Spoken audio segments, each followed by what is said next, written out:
各位观众朋友，大家好，欢迎收看5月28日下午嘅客家清新闻，我是陈彦祖。下一帮呢，台湾呢，一個有關武漢肺炎疫情基金境內警方呢，唔過呢，下下呢，還有聽見中央流行疫情指揮中心嘅記者會來關心警備國內進行嘅疫情發展。台灣呢，基金連電15日目前增加確診個案呢，下下呢嘅情形，看起來呢，還會繼續維持下去。加上警備組成，總統蔡英文啲家處置典禮當中嘅處置公演度方，主要來講到，喺台灣呢，下防疫有按照的表現呢，其實呢，親愛感謝就係按辛苦嘅防疫人員。香港呢，所有嘅人民係全力來配合亞派防疫，來配合政府嘅防疫措施。故此呢，台灣政府辦法按照就老爺嘅疫情來動下來。故此呢，其實呢係為感謝所有人同台灣共下來防疫。喺特別時節呢，總統蔡英文還特別提到嘅中央流行疫情指揮中心去慰問按辛苦嘅防疫人員。咁呢看到呢，鴉片呢係指揮官陳時中，韓國嘅亞嘅係副指揮官陳宗彥。然後呢啲鴉片呢，其實有片呢係亞嘅專家諮詢小組嘅小心人，亞嘅總統孫醫生咯，加條呢都係啲亞派防疫當中非常重要嘅角色。嘅總統蔡英文呢，佢向啲家面書方發嚟一段影片來記錄台灣啲貴嘅防疫過程當中有哪條特別重要嘅事蹟，整件呢係會看到本人同感動哦。一下呢就共下來看一下一段影片。世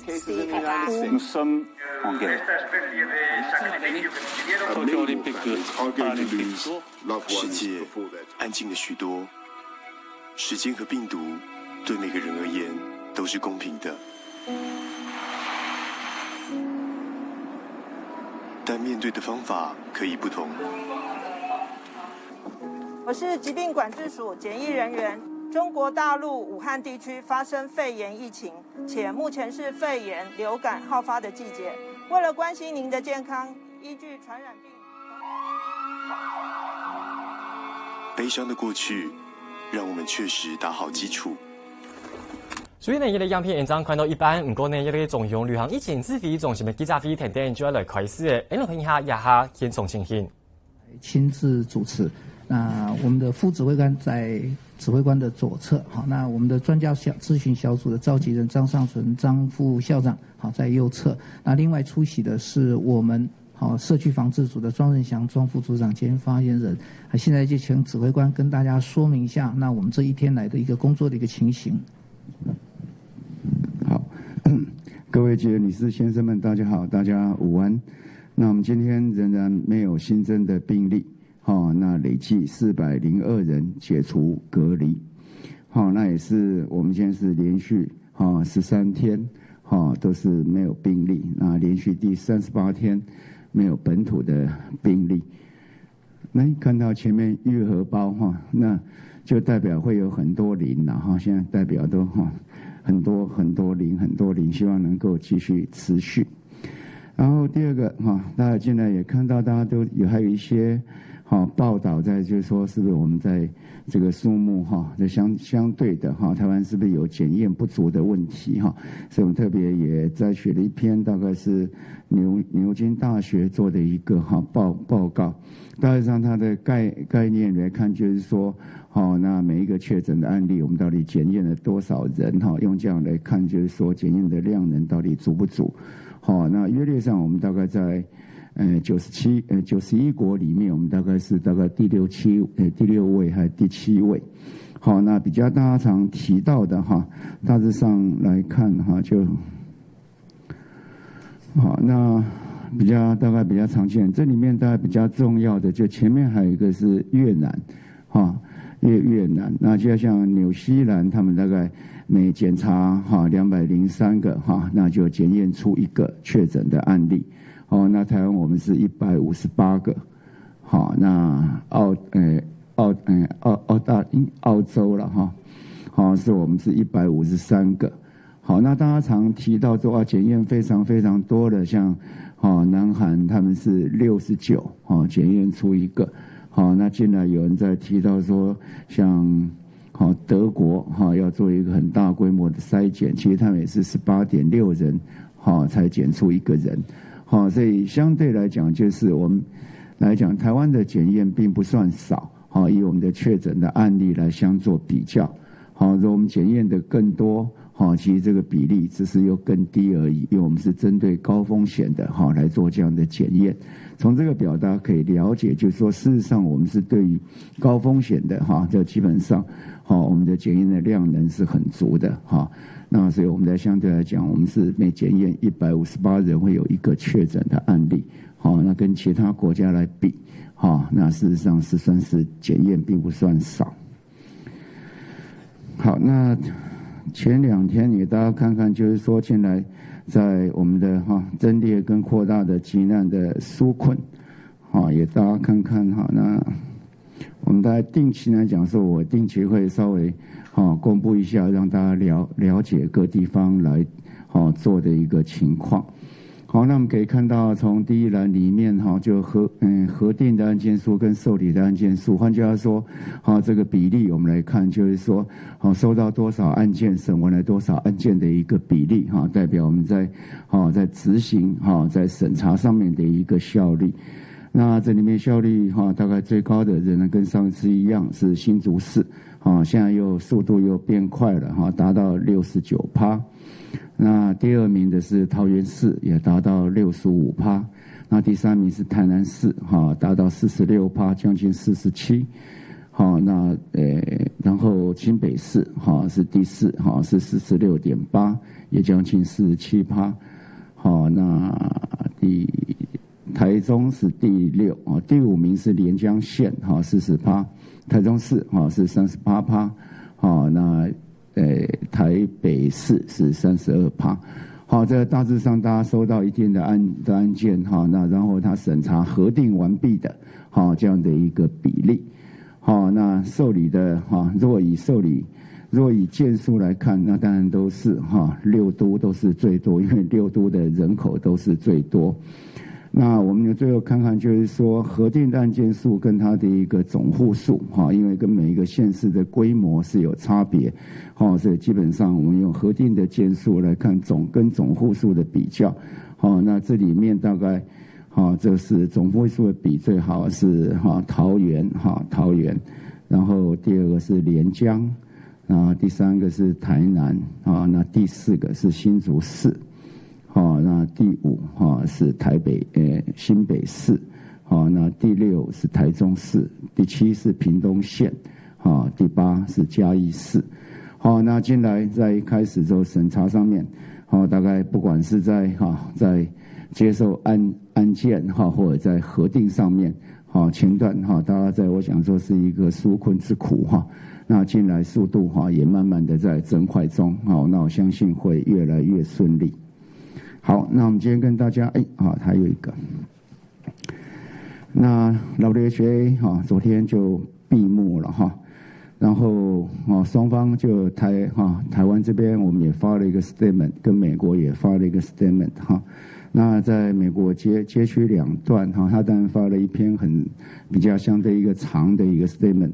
那我觉得很久以来就是跟这个美国我们两边在往来大致上他也没有说这么的对我们这样子的非常的一个怎么讲称许了那所以我这才有2段话他当然这是美国的The U.S. Statement on Taiwan's Participation at WHA 里面有一段话就是说 We must recognize Taiwan's successful COVID-19 response and their continued efforts to assist other countries with personal protective equipment donation and technical assistance. 然后这句话就很好 The world should admire and learn from Taiwan's contribution to combat this pandemic. 然后最后他又呼吁的The United States strongly urged the WHO to return to the practice of inviting Taiwan to participate as an observer to the WHA， 很正式的跟WHA 提出这样的一个呼吁The exclusion of Taiwan from the WHA must not continue. The United States also urges the WHO to systematically engage with Taiwan's health experts on COVID-19 and beyond. The global community must learn from Taiwan's experience from COVID-19 and do more to include them. 好，所以大概是也很清楚哈，希望就是说，除了我们参加 WHA 之外，那未来像我们的各类的专家都能够多参与相关的一些活动。好，那也希望说大家能够从台湾的经验做一点学习。好，那也希望能够做更多的事情吧参与让台湾能够多参与。那我们也非常谢谢美国发表这样的一个声明来协助着我们。好，那今天我们的记者会就到这里，不是到这里今天的报告就到这里大家有问题现在可以提出来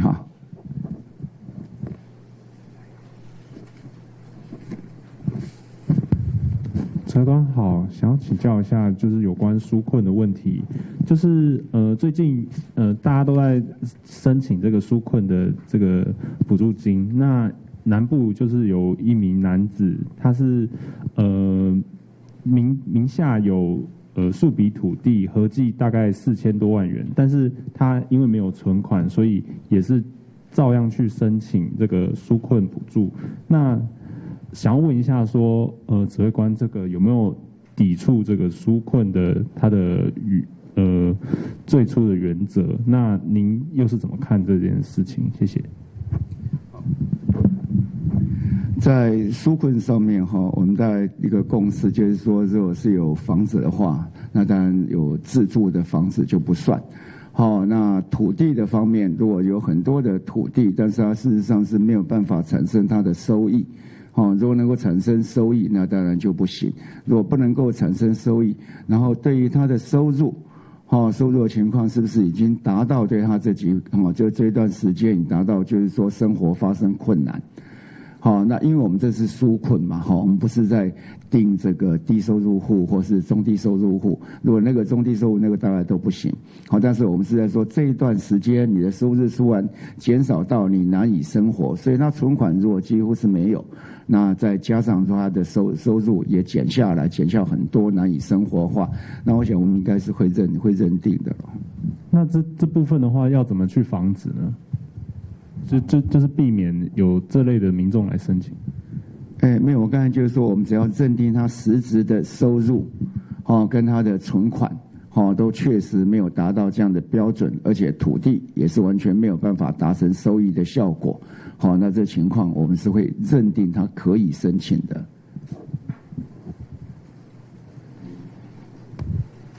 部长你好，我这边想请教关于这个周末指挥中心的记者会将移师垦丁，那是由这些指挥官们带头示范旅游的部分，可以帮我们说明一下吗？谢谢。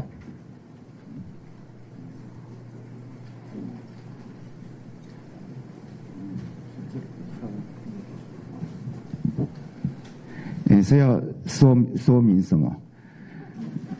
他这我们有列了一个行程那不过最主要这样子这行程应该是会照着这行程跑。不过你要知道，我们礼拜六去，我们的目的是什么？我们目的就是说，以前我们都讲过，就是说在垦丁，他那时候也因为在那时候我们大家就认为太过于拥挤而让那边的商家对那时候的一个收益突然就减低。那我们有觉得就是说肯定应该是都很好玩，所以我们就从最南端也示范一下我们这个旅游是可以开始来做，那也可以代表说肯定是很值得去的地方。不过也许是我自己很想去了也很久没有去了不过也邀请我们的记者的李世先生，如果有空我们的名额有限，报名请早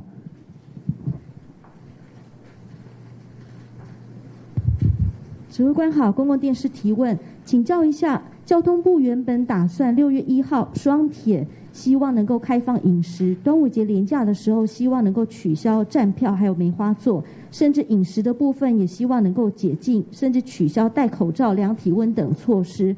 10月呢取消边境管制，听说交通部送到指挥中心来之后踩了刹车，请问一下指挥中心这边的考量是什么？以上，谢谢。第一个实在很难用那个时间点来设定说那样的一个开放的条件这是第一个，所以我们请他不要用时间点来设相关可能用一个疫情的情况来设会比较符合实际的需要。好，那现在也还没想到那么远的时候了虽然10月已经快要到了但是对于疫情我们是天天都在变化所以到10月应该算还比较长。那第二个高铁里面我们有建议，就是说当然要卖自由座我们不反对那但是呢就是说要恢复站票了对，应该不是取消站票，是要恢复站票。那我们建议说在站票恐怕在目前来讲除非是非常有限度的那否则它增加了我们的这样的一个近距离的风险而且因为它是想说是长途的希望能够来发售站票。那长途的时候这空间的一个密闭那大家的一个距离的近，那还有戴口罩是不是在那么长的时间都能够完全的执行很好，所以我们不建议所以是在有限度的站票，很有限的一个站班票。那至于在吃东西这个我们大概没有其他的没有意见那不过要取消戴口罩这个我们是反对。部长好，中视提问，还想再问一下刚才有关高铁自由座的问题，就是说，那会不会建议高铁这边就是不要减这么多班次，建议他们再多加班呢？那再来想问的是，今天520总统就职典礼，然后部长您有被点名到，然后您当下的心情如何，可以跟我们分享一下吗？谢谢。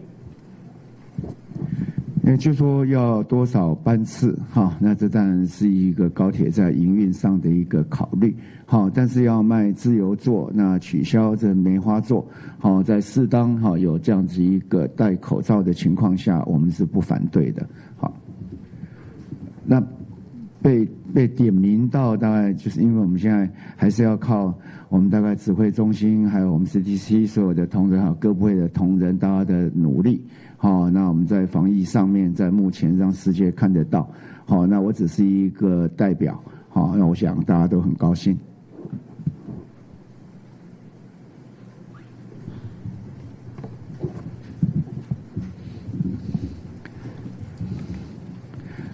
好，那我们今天的记者会就到这里。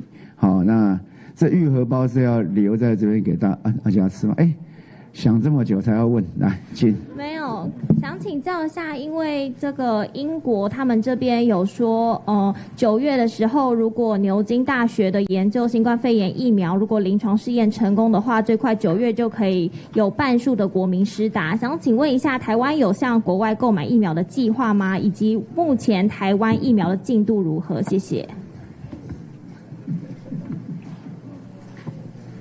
至于说跟其他国家疫苗这部分的话，我们还是保持着联系但是到目前为止的话这几个国际疫苗的大厂到目前为止都还没有有一个实际的一个要怎么样卖的计划。那我们会跟他们持续来保持这里边联系，那希望能够在第一个时间的会尽快的来取得国人所需要的疫苗。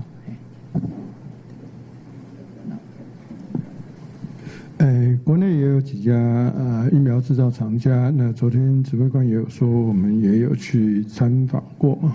那根据他们的进度的报告，看起来是进度都相当的不错了，就是至少都已经进到动物实验的初期。那动物实验初期，动物打了疫苗以后，接着采他们的血清去检测，那看起来综合抗体的例假都相当的不错，所以我们国内自己的厂家也是有相当的进度的。第二个大概我想我们专家不敢预测那么的强烈了那不过我可以讲说，台湾9月要打疫苗的机会是非常小了因为第一个当然就是说，如果英国能够在9月开始打，那当然非常好那他们的疫情的情况，对于相关的一些条件的设定会比较宽一点所以他们一定会开始的比较早。那我们还是要也一方面观察他们使用的一个效果跟安全性，那加上我们专家的一些了解跟评判，那我们才会下这样的一个决定。那当然如果能够如果说英国能够9月开始，我想那是一个非常振奋人的一个消息了不过也可以再观察看看。那台湾现在相对的，我们也国产的相关的一个生技的厂商公司，其实相关的一些在研究上面，在动物实验上面，还是得到一个非常好的一个效果。不过大家知道，这个疫苗都要打到身体里面去的，相关的一个效果跟剂量、安全性，这都必须要再三的审视。由于台湾在目前来讲，我们的一个罹患率非常的低，那加上相关的一个死亡率也很低，医疗量呢也绝对足，所以相对的安全性的考虑，还有效果的考虑，是会比较严格一点。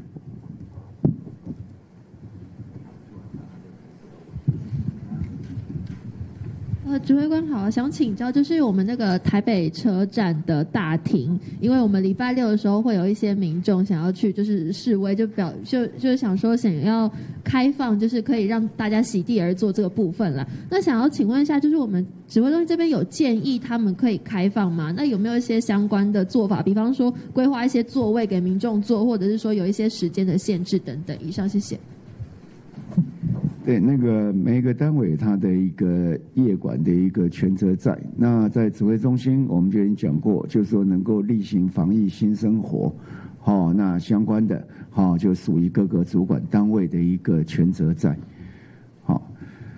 大家有时候对这事情好像有一点混淆，觉得你们应该这个也要管，这个也要管那我们就说基本的这个就是要那。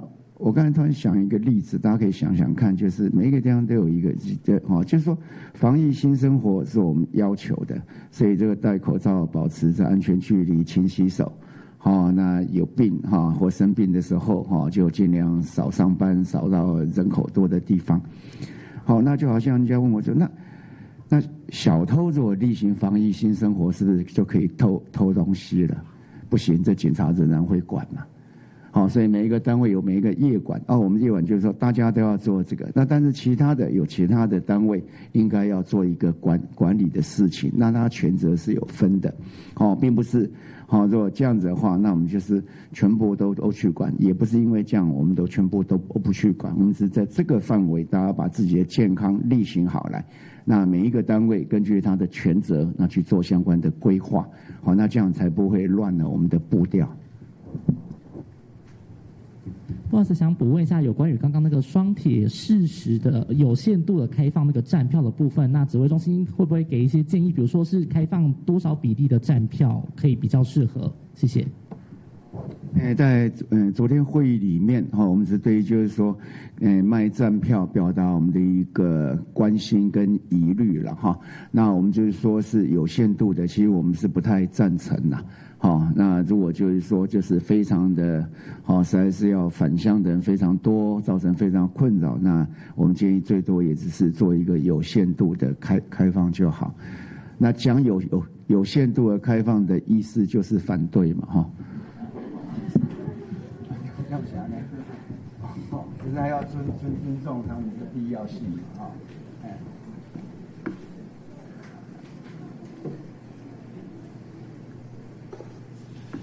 指挥官好，想要来请教一下关于说商务来台的一些松绑的措施，因为昨天有提到说已经有最新的模式快要定案了，想问一下有什么新进度吗？谢谢。已经几乎都完成了嘛好像是还要最后我来签合对，还要签合。不过我想在签合前跟那个嘛那跟大家先报告一下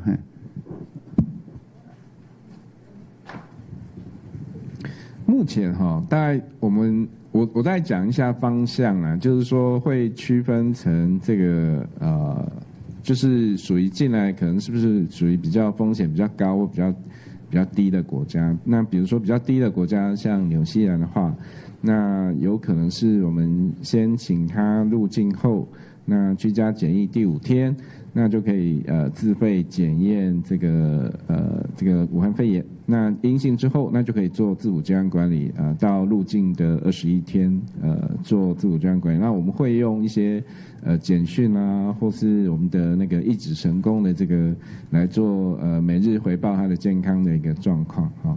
那至于说对于疫情可能就是说有已经趋缓的这些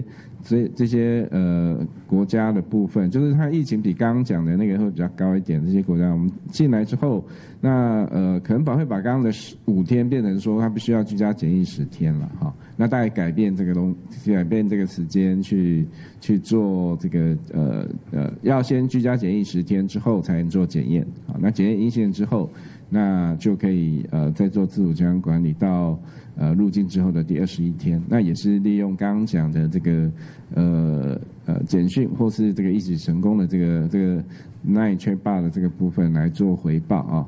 那这个大概就是我们目前的规划。那但是最后的签合是不是这样子？那可能还是要经过我们那个内部的讨论，还有指挥官的最后的决定。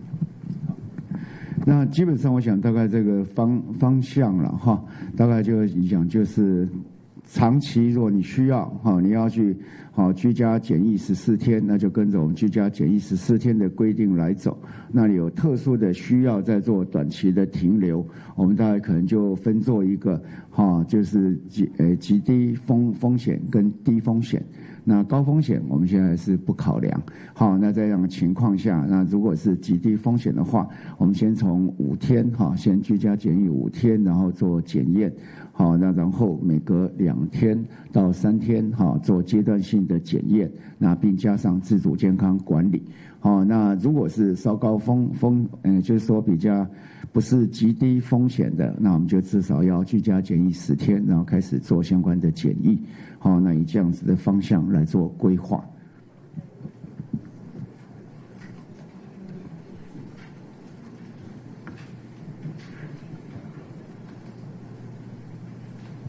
主持人好，民事提问2个问题啊。第一个是新北市长侯友宜他有提到说，在这个开放酒店的这个部分，实名制到底能不能落实是见仁见智。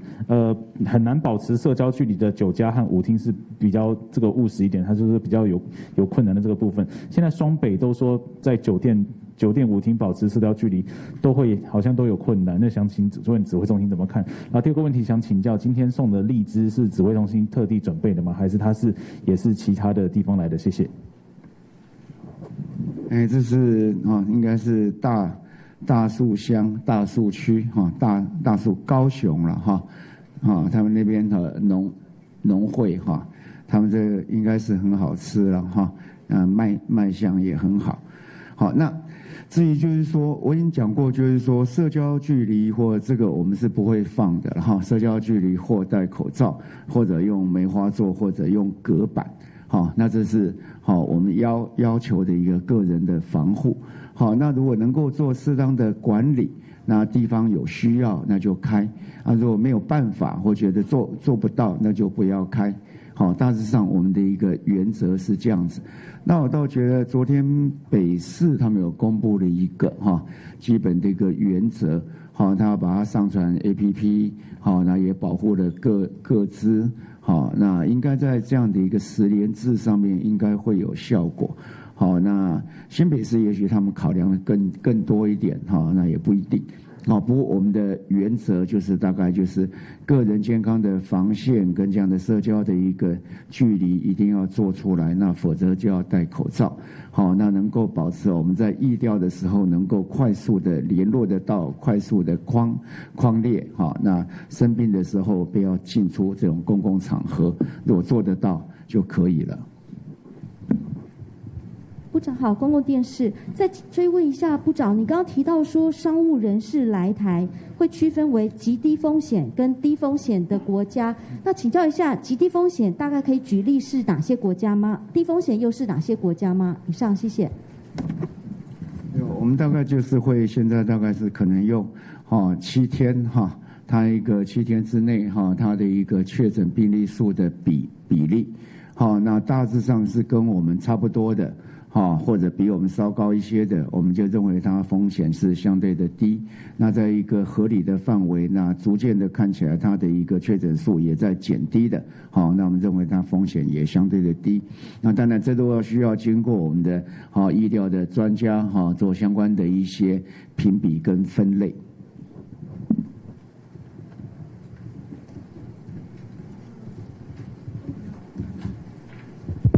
部长。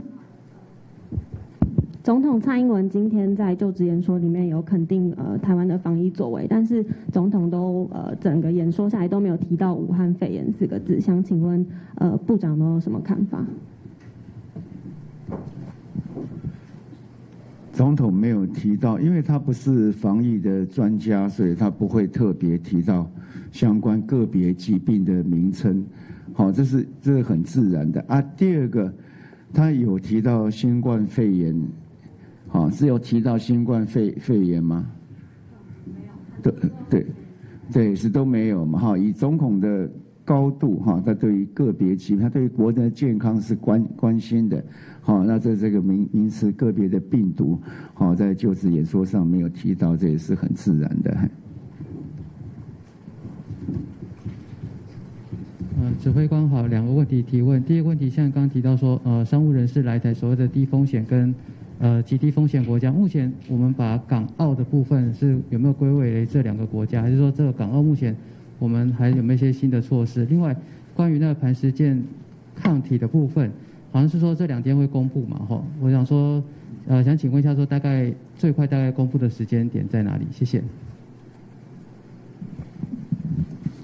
大概是这2天就会公布了已经几乎都快要定稿了。好，那第二个就是。澳门我们其实觉得它在疫情的控制是相当好，澳门。那只是有一些人在提说，跑到澳门是不是就很容易跑到另外一边去？那这样的一个管理上是会形成一些困扰，所以我们还在思考中。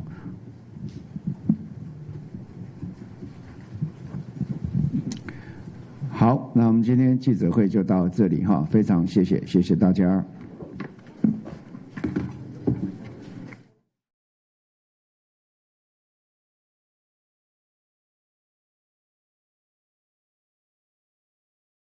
无确诊，已经连登40日都无新增加本土个案了。其指挥中心呢，近边呢就会伫记者会的现场呢来表达一个例子，一个玉荷包，希望呢其他个例子呢看起来呢是仍然呢就像是苏莫斯，看起来呢像人爱用的意向呢，希望呢台湾这个继续维持无确诊，继续呢来维持下去。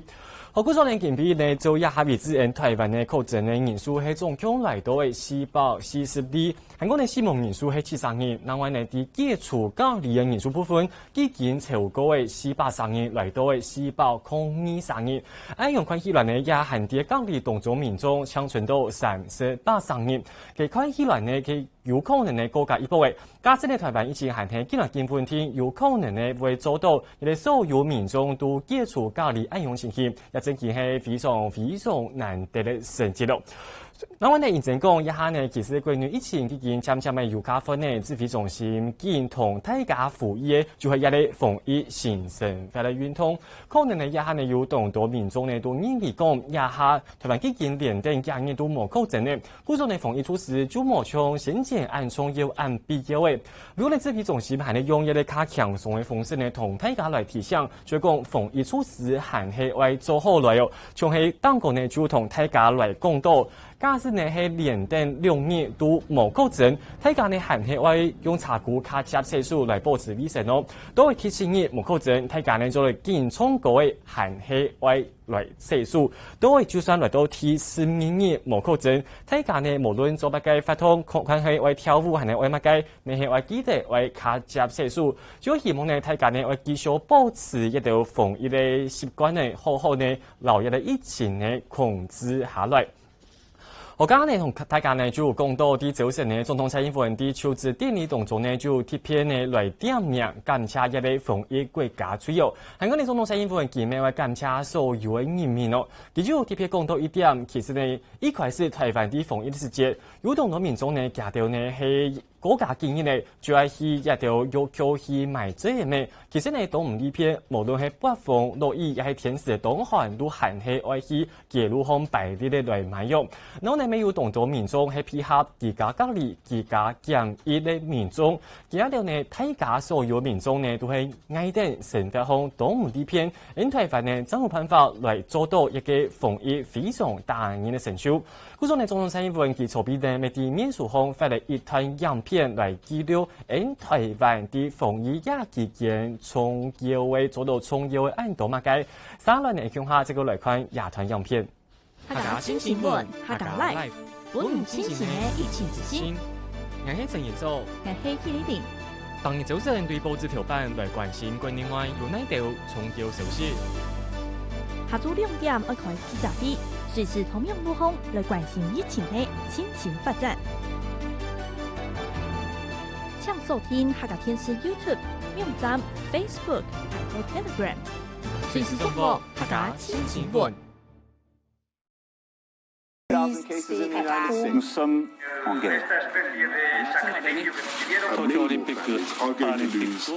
世界安靜了許多，時間和病毒對每個人而言都是公平的。但面對的方法可以不同。我是疾病管制署检疫人员。中国大陆武汉地区发生肺炎疫情，且目前是肺炎、流感好发的季节。为了关心您的健康，依据传染病。悲伤的过去，让我们确实打好基础。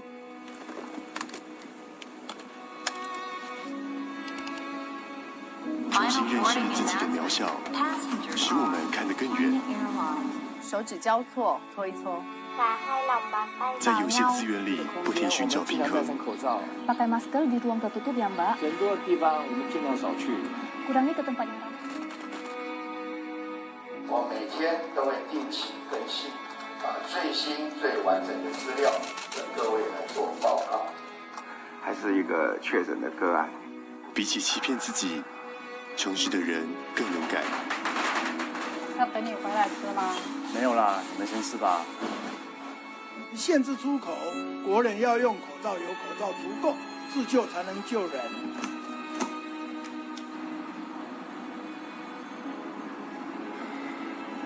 压缩自己的生命，是为了守护他人的生命。